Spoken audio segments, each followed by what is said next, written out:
चलिए, तो अभी हम देखते हैं जी कि इमेज प्रोसेसिंग के अंदर वो फंडामेंटल स्टेप्स क्या हैं जो आप इस कोर्स के अंदर जो है पढ़ने वाले हैं। और इस कोर्स के अंदर अगर हम बात करें तो इस कोर्स के अंदर आप स्टेप्स देखने वाले हैं।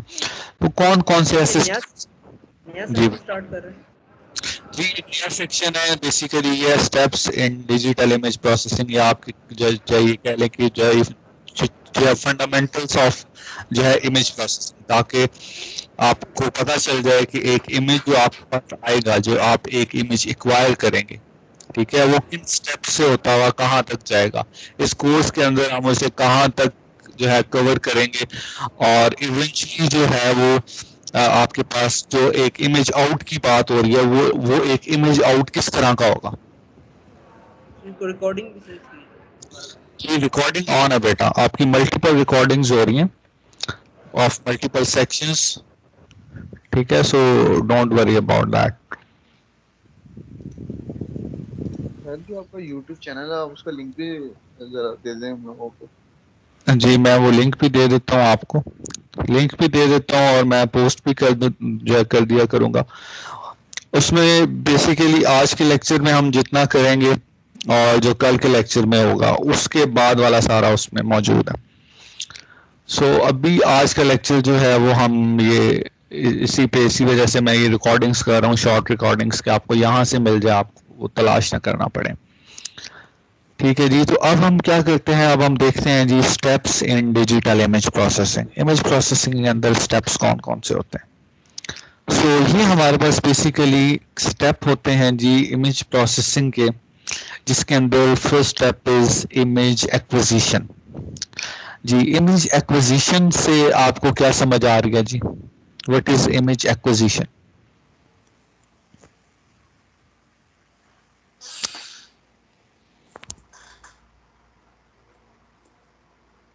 सर जब हम इमेज क्लिक करते हैं, ठीक है, सो ये बेसिकली अभी तक जितनी हमने बात की है ना लास्ट इसमें वीडियो में, या मतलब लास्ट आपके इस जो लेक्चर के पोर्शन में, जिसके अंदर हमने जो है इमेज मॉडलिटीज की बात की है।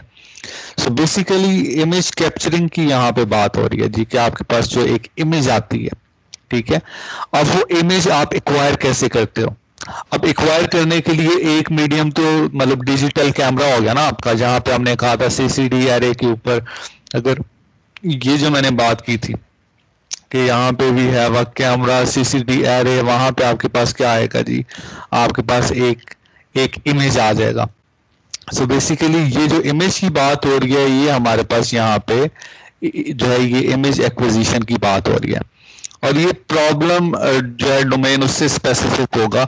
आपके पास हो सकता है एक एक्सरे इमेज आ जाए, या कैट इमेज आ जाए, या पेट इमेज आ जाए, ठीक है, और you have like infrared image आ जाए, तो ये आपका प्रॉब्लम या डोमेन स्पेसिफिक होगा। लेकिन जो एक्विजिशन है basically you have a digital image. So पहला स्टेप, ये जो पहली बात हम इस लेक्चर के बाद पढ़ने जा रहे हैं, दैट इज इमेज एक्विजिशन, कि आप इमेज को एक्वायर कैसे करोगे। और जिसमें मैंने आपको कहा था जो है जब ये लेक्चर स्टार्ट हुआ था, कि इमेज इज बेसिकली एक एनालॉग सिग्नल है। एक एनालॉग सिग्नल जो है वो किस तरह से एक इमेज के अंदर आएगा, ये अब हम अपने नेक्स्ट लेक्चर में कवर करने जा रहे हैं, कि एक डिजिटल इमेज कैसे बनता है, उसकी डायमेंशनैलिटी क्या होती है, पिक्सल क्या होता है, पिक्सल की जो है डिटेल्स क्या होती हैं, ठीक है। तो ये सारी बातें हम इससे नेक्स्ट लेक्चर में कवर करने जा रहे हैं, and that is the first step of that digital image processing के जो फंडामेंटल्स है उसके बारे में। सो इमेज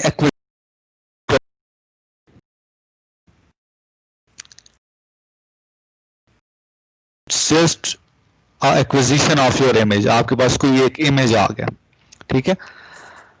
इससे नेक्स्ट स्टेप क्या है जी, इससे नेक्स्ट स्टेप है हमारे पास दैट इज इमेज इन्हांसमेंट। तो जरा ये इमेज देख के बताएं इसमें क्या इन्हांसमेंट हुई है जी।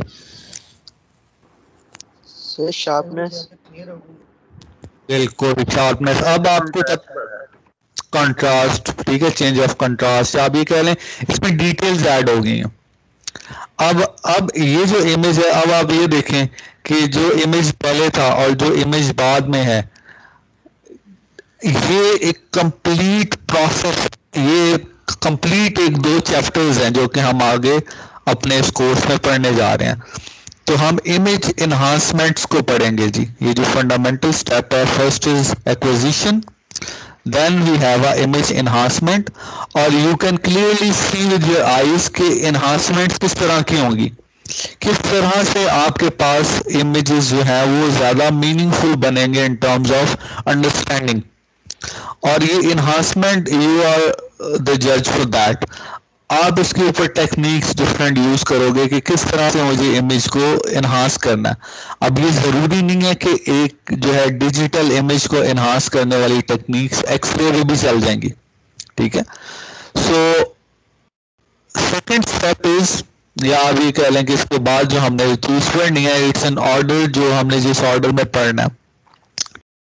सो ये आपके पास आ गया जी इमेज एनहांसमेंट, जिसमें आप ये कह लें कि हमने डिटेल्स को, कंट्रास्ट को, ब्राइटनेस को, शार्पनेस को, इन सारी चीज़ों को हमने मैनुअली, या आप ये कह लें कि इन अ सिस्टमैटिक वे देखना है और अपनी टेक्निक्स को यूज करना है ताकि इमेजेस को हम इन्हांस कर सकें।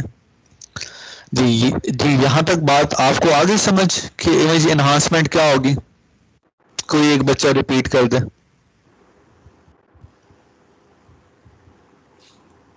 सर मतलब कि जो आपकी इमेज होगी उसको हम शार्प ज़्यादा कर देंगे, उसको क्लियर कर देंगे। हाँ, मतलब उसके अंदर अगर जो चीजें हिडन है, ठीक है, चीजें कलर इफेक्ट भी इसमें होगा ना। हाँ, बेसिकली जो आप कलर इफेक्ट की बात कर रहे हो ना, तो कलर इमेज प्रोसेसिंग हम बिल्कुल एंड पे जाके करेंगे। हाँ, अगर आप इसमें ब्लैक और वाइट और इसके दरमियान की रेंज की कलर्स की बात कर रहे हो, तो यस, हमारा ऑब्जेक्टिव यही होगा कि हम मैक्सिमम कलर रेंज को यूटिलाइज करें और डिटेल्स को जो कि छुपी हुई है उसे हाईलाइट करें। सो इन्हांसमेंट में क्या होगा जी, आप इसके अंदर कलर करेक्शंस कर रहे होंगे, आप इसके अंदर कंट्रास्ट को चेक कर रहे होंगे, डिटेल्स को चेक कर रहे होंगे, किस तरह से हम डिटेल को जो है इन्हांस कर सकते हैं। सो ये हो गया step number 2। First is image acquisition, second is your image enhancement, ठीक है। इसके बाद क्या होगा जी, इमेज रेस्टोरेशन। इमेज रेस्टोरेशन का मतलब है कि if you have noise in your image, जो होता है ऑब्वियस इमेजेस के अंदर नॉइज आ जाती है, तो हाउ यू केटर दैट, इसके ऊपर भी हम पढ़ेंगे जी कि किस तरह से हम इमेज के अंदर से नॉइज को खत्म करेंगे, नॉइज को, इस तरह के इफेक्ट्स को किस तरह से हम अपने इमेज को रिस्टोर कैसे करेंगे। First acquisition, then enhancement, then restoration. अब इसमें ये मतलब हरगिज नहीं है कि जो भी इमेज आएगा इन सब प्रोसेस से होता हुआ जाएगा। इसका मतलब ये है कि इट्स ए वे कि आप ये हर स्टेप चेक करोगे। हो सकता है कि जो ये किसी इमेज में इसमें से किसी एक स्टेप की जरूरत ना भी हो, but you know the steps, ठीक है। आफ्टर जो है ये restoration, we have a morphological processing. Morphological processing में आप क्या करते हो, आपके जो यूजफुल कंपोनेंट्स हैं उनको हाईलाइट करते हो, उनको एक्सट्रैक्ट करते हो, ठीक है। तो मॉर्फोलॉजिकल बेसिकली हम, आप ये देखें कि थंब आपका जो है, जो इसके अंदर जो पैटर्न है उसके कंपोनेंट को हाईलाइट किया गया। अब ये यहाँ पे अगर हम देखें फ्रॉम स्टेप 1, तो इतना कोई इन्हांस आपके पास इमेज जो है ना वो नहीं था, उसमें पैटर्न उसका इतना ज्यादा इन्हांस नहीं हुआ था। लेकिन जब आप एट द एंड पहुंचे हो तो you have a well defined pattern, ठीक है।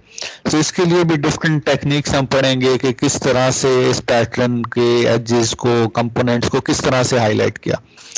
So this is another step, और ये हम इसी सीक्वेंस में पढ़ेंगे। जिस तरह से कल परसों के लेक्चर में हो सकता है हम इमेज एक्विजिशन पढ़ें, फिर इन्हांसमेंट के ऊपर आ जाएं, फिर रेस्टोरेशन की तरफ जाएं, फिर मॉर्फोलॉजिकल प्रोसेसिंग की तरफ जाएं, फिर क्या है जी, फिर है सेगमेंटेशन।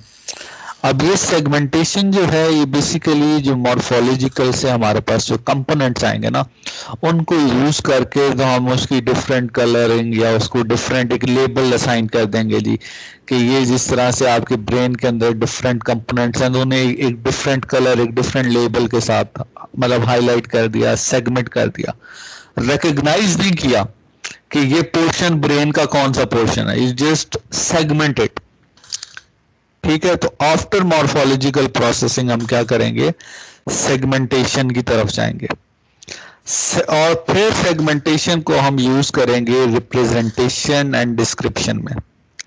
रिप्रेजेंटेशन एंड डिस्क्रिप्शन का क्या मतलब है कि अब आप वो जो रीजन हमारे पास एक्सट्रैक्ट होके आया है, एक सेगमेंट होके आया, रिप्रेजेंटेशन एंड डिस्क्रिप्शन में हम क्या कर रहे होंगे, हम उसकी एक्सटर्नल प्रॉपर्टीज की बात करेंगे। अगर तो हम जस्ट जो है वो जो है उसके एजेस ले लेते हैं, लाइक ये जस्ट एजेस है, मैं इसको थोड़ा सा और एक्सप्लेन करता हूँ। This thing needs to be explain more, so let's सी।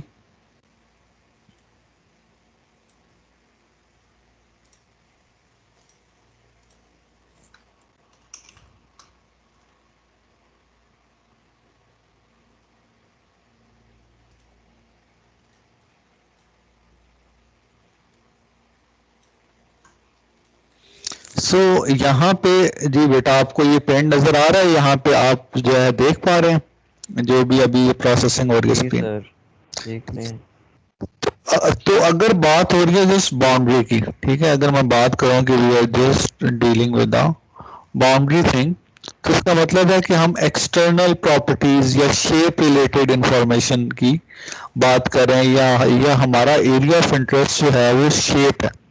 लेकिन अगर हम इंफॉर्मेशन यूज कर रहे हैं इसके इंटरनल इंटायर रीजन की, ठीक है, ये जो है ये रीजन बाउंड्री है और ये इंटायर रीजन है। अगर हम इंटायर रीजन की बात कर रहे हैं तो इसका मतलब है कि हमारे पास एरिया ऑफ इंटरेस्ट क्या है, दैट होल रीजन, उसके अंदर उसका टेक्सचर या उससे रिलेटेड इंफॉर्मेशन की अगर हमें प्रोसेसिंग करनी है। बेसिकली ये आगे फीचर एक्सट्रैक्शन में ये काम हमारे पास जो ये चीजें फीचर एक्सट्रैक्शन में काम आएंगी। So this thing is basically representation and description, कि आपने क्या किया, उसकी रिप्रेजेंटेशन और डिस्क्रिप्शन की बात कर ली कि उसके अंदर उसकी बाउंड्रीज को देखना है, शेप रिलेटेड एनालिसिस करना है और टेक्सचर रिलेटेड एनालिसिस। और वो चीज यूज करते हुए वो फीचर्स जो हमारे पास रिप्रेजेंटेशन डिस्क्रिप्शन के अंदर आए हैं उनको यूज करने के बाद उसको उस ऑब्जेक्ट को रिकग्नाइज करना, जैसे कि ये एक पर्सन है, रिकग्नाइज हो जाए जी कि ये एक पर्सन है, he is sitting on a motor bike. तो ये अगर इसमें से मुझे ये इंफॉर्मेशन मिल जाए कि ये मोटर बाइक है, ये पर्सन है, आप उसको रिकग्नाइज कर सको base upon the representation and description, पे ये ऑब्जेक्ट रिकग्निशन का काम है। तो इस कोर्स के अंदर जो हमारा ऑब्जेक्टिव होगा, हम सेगमेंटेशन रिप्रेजेंटेशन तक जाएंगे। ऑब्जेक्ट रिकग्निशन को हम इतना ज्यादा डिटेल में नहीं लेकिन कुछ कवर करेंगे। और इसके बाद हमारे पास आ रहा है जी इमेज कंप्रेशन। अब ऑब्वियसली जो आपके पास इमेज आएगी, जब हम इसे एक्वायर करेंगे तो हम देखेंगे कि स्टोरेज इज अनदर इशू, उसे स्टोर कैसे करना है। जैसे स्टोरेज तो फिर भी मतलब कंप्रोमाइजेबल है कि आपने उसे स्टोर कर लिया, you have MBs of image on your hard drive, but transmission is a issue कि अगर आपको वो इमेज ट्रांसमिट करनी पड़ जाए। अगर आपको मैं एग्जांपल दूं कि जिस तरह से जो ये नासा की इमेजरी है, जो मार्स वगैरह के और इस तरह की जो है वो इमेजेस लेते हैं, तो image compression is also a problem, जिसे हम देखेंगे कि इमेज को कंप्रेस किस तरह से करना है।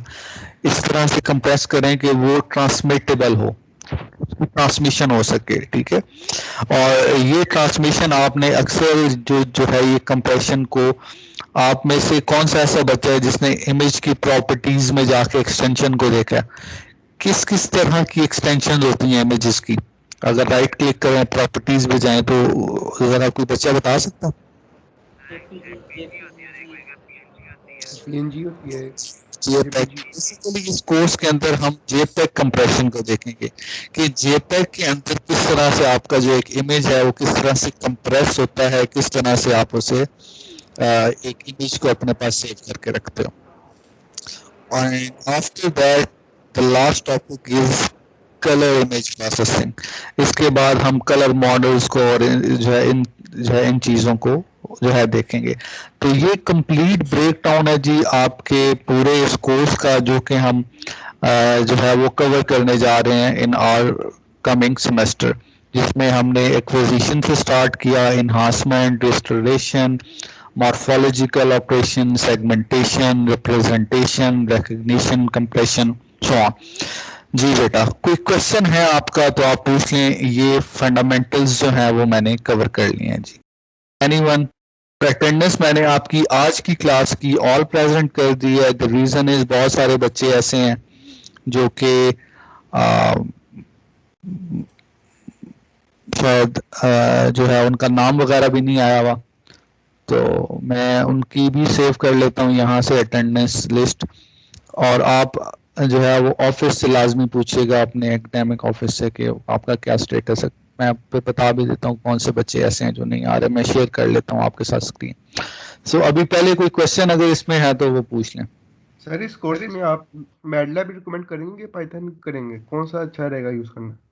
बेटा देखें, हमारा जो ऑब्जेक्टिव है ना इस कोर्स का वो ये है कि हमने इन एल्गोरिदम्स को खुद से डेवलप करना है, ठीक है। तो चाहे आप मैटलैब यूज करें, चाहे पाइथन यूज करें, आपको इवेंचुअली क्या करना होगा, अपनी लॉजिक को यूज करना होगा, अपनी लॉजिक को, अपने कोडिंग मैकेनिज्म को यूज करके आपको एल्गोरिदम्स डेवलप करने होंगे।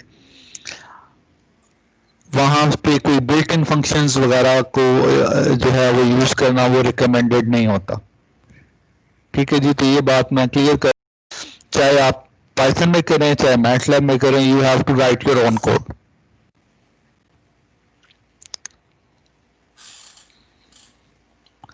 मैं आपको रिकमेंड कोई नहीं करूंगा, इट्स योर ओन चॉइस। दोनों के नोट्स आपको मैं दे दूंगा, जो आपको इजी लगे यू कैन यूज दैट।